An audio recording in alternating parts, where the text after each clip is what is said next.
নমস্কার বন্ধুরা, আমি সঞ্জু। আজ আবারও জিভে জল আনা ভিন্ন স্বাদের একটা রেসিপি নিয়ে হাজির হয়েছি।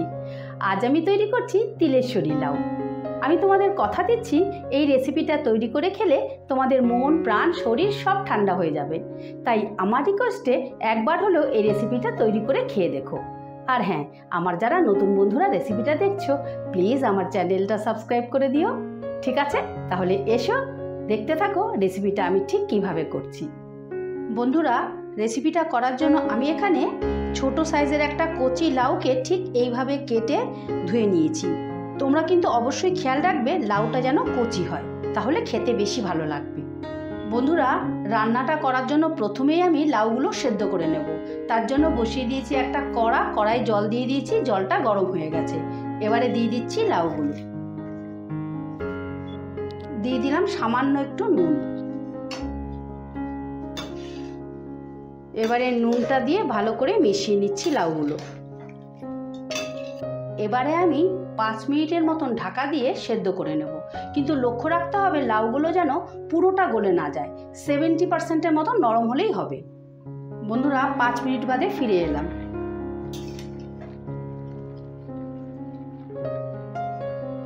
লাউটা 70%-এর মতন সেদ্ধ হয়ে গেছে। এবারে আমি গ্যাসটা অফ করে দিলাম।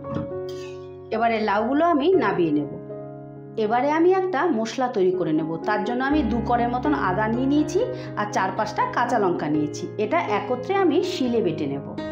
এবারে আমি আরেকটা মশলা তৈরি করে নিচ্ছি। তার জন্য এখানে আমি 2 চামচে পোস্ত নিয়ে নিয়েছি আর 2 চামচে সাদা তিল নিয়ে নেব। এটাকে একত্রে আমি শিলে পিষে নেব। এই দেখো, আমি দুটো মশলাকেই ভালো করে বেটে নিয়েছি। এদিকে আমি 1 মুঠো গোবিন্দভোগ চালকে আধ ঘন্টা জলে ভিজিয়ে রেখেছিলাম। এবারে এটাকেও আমি ভালো করে শিলে পিষে নেব। এই দেখো, চালটা আমি এইরকম স্মুথ করে বেটে নিয়েছি। এবারে এটাকে আমি দুধ দিয়ে মিশিয়ে নেব। এখানে আমি 1 কাপ দুধকে আগে থেকেই জাল করে ঠান্ডা করে রেখেছিলাম। এই যে, এখন এইটুকু করে রাখলাম। এরপর যদি প্রয়োজন হয় তখন বাকি দুধটা দেব। এবারে আমি বড়িগুলো ভেজে নেব। তার জন্য একটা প্যান বসিয়ে দিয়েছি। প্যানে দিয়ে দিচ্ছি সাদা তেল। এবারে আমি বড়িগুলো দিয়ে দিচ্ছি। এবার বড়িগুলোকে লাল লাল করে ভেজে নেব। এই দেখো, লাল লাল করে ভেজে নিয়েছি। এবারে আমি এগুলোকে তুলে নেব। এবারে আবারও আমি 2 চামচের মতন তেল দিয়ে দিলাম। তেলটা গরম হয়ে গেছে। এবারে আমি দিয়ে দিচ্ছি ফোড়ন। ফোড়নে দিচ্ছি 5 ফোড়ন, শুকনো লঙ্কা, তেজপাতা, এলাচ, দারচিনি। এবারে ফোড়নটাকে একটু নাড়াচাড়া করে নেব। ফোড়নটার থেকে মিষ্টি গন্ধ বেরিয়েছে। এবারে আমি দিয়ে দিচ্ছি আদা আর কাঁচা লঙ্কা বাটাটা। বাটিটা ধুয়ে সামান্য জল দিয়ে দিলাম। এবার এটাকেও আমি ভেজে নেব যতক্ষণ না এর কাঁচা গন্ধটা যাচ্ছে। আদার কাঁচা গন্ধটা চলে গেছে। এবারে আমি দিয়ে দিচ্ছি লাউটা।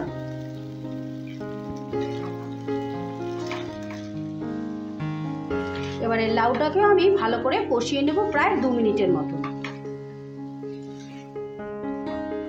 এবারে আমি গ্যাসের আঁচটা বাড়িয়ে দিলাম। মশলাটা দিয়ে লাউটা ভালো করে কষিয়ে নিয়েছি। এবারে আমি দিয়ে দিচ্ছি স্বাদ মতো নুন। এবারে দিয়ে দিচ্ছি তিল আর পোস্ত বাটাটা।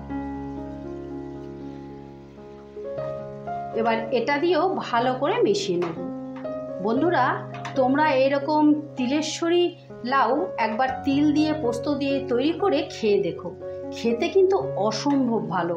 রুটি, লুচি, পরোটা বা ভাত যা কিছু দিয়ে এটা খেতে ভীষণ ভালো লাগে। আর খেয়ে যদি ভালো লেগে থাকে তাহলে আমার ভিডিওটা লাইক শেয়ার করে দিও প্লিজ। কিন্তু কমেন্ট করতে ভুলো না যেন যে রেসিপিটা খেতে কীরকম ছিল। আর একটা কথা বন্ধুরা, তোমাদের সাথে বন্ধুত্ব রাখার আমার কিন্তু একটাই পথ। তোমরা আমাকে দেখতে পাচ্ছ, কিন্তু আমি তোমাদের দেখতে পাচ্ছি না। তাই তোমরা কমেন্ট বক্সে যদি কমেন্ট করো তাহলে মনে করব তোমাদের সাথে আমার বন্ধুত্বটা বজায় রইল। এবার এটাকেও প্রায় 2 মিনিটের মতন কষিয়ে নেব। লাউটা ভালো করে কষিয়ে নিয়েছি। এবারে দিয়ে দিচ্ছি ভেজে রাখা বড়িগুলো। এবার বড়িটা দিয়েও একটু নাড়াচাড়া করে নেব। বড়িটা দিয়ে নাড়াচাড়া করে নিয়েছি। এবারে দিয়ে দিচ্ছি 1 মুঠো কিশমিশ। তোমরা এরকম একটু কিশমিশ দিয়ে করো, দেখবে খাওয়ার সময় মুখে পড়লে ভীষণ ভালো লাগে খেতে। এবারে দিয়ে দিচ্ছি দুধ দিয়ে গোবিন্দভোগ চালটা গুলে রাখা এটাকে দিয়ে দিচ্ছি। এবার এটাকেও ভালো করে মিশিয়ে নিচ্ছি। অনেকে ময়দা দিয়েও করে, কিন্তু এই গোবিন্দভোগ চাল দিয়ে দুধ দিয়ে গুলে তোমরা এইভাবে করে দেখো, দারুণ একটা ফ্লেভার আসে। এবারে আমি যে দুধটুকু রেখেছিলাম সেই দুধটাও দিয়ে দিলাম। এবারে দিয়ে দিচ্ছি চিনি। আমি এখানে 3 চামচে চিনি দিলাম। রান্নাটা একটু মিষ্টি মিষ্টি হলে খেতে বেশি ভালো লাগবে। এবার এটাকে ভালো করে মিশিয়ে নেব। গ্যাসের আঁচটা কিন্তু অবশ্যই কমিয়ে নিও। মেশানো হয়ে গেছে। এবারে এটাকে আমি একটু ফুটিয়ে নেবার জন্য 2 মিনিট ঢাকা দিয়ে দিলাম। এই দেখো রান্নাটা একদম কমপ্লিট হয়ে গেছে আমার। এইবারে আমি গ্যাসটা অফ করে দিলাম। আর আমি কিন্তু মাঝে একবারে সেই নুন আর মিষ্টিটা চেক করে নিয়েছি, তোমরাও কিন্তু এইভাবে চেক করে নিও। এবারে দিয়ে দিচ্ছি 1 চামচে বাটার। তোমরা কিন্তু ঘিও দিতে পারো,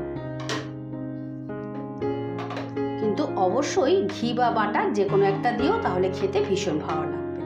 এবার রান্নাটাকে আমি 2 মিনিটের জন্য স্ট্যান্ডিং টাইমে রাখবো, তারপর তোমাদের পরিবেশন করে দেখাচ্ছি।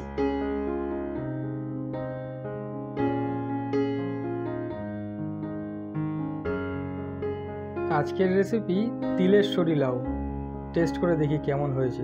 খুব ইউনিক স্টাইলে বানানো রেসিপিটা, দেখা যাক কেমন হয়েছে।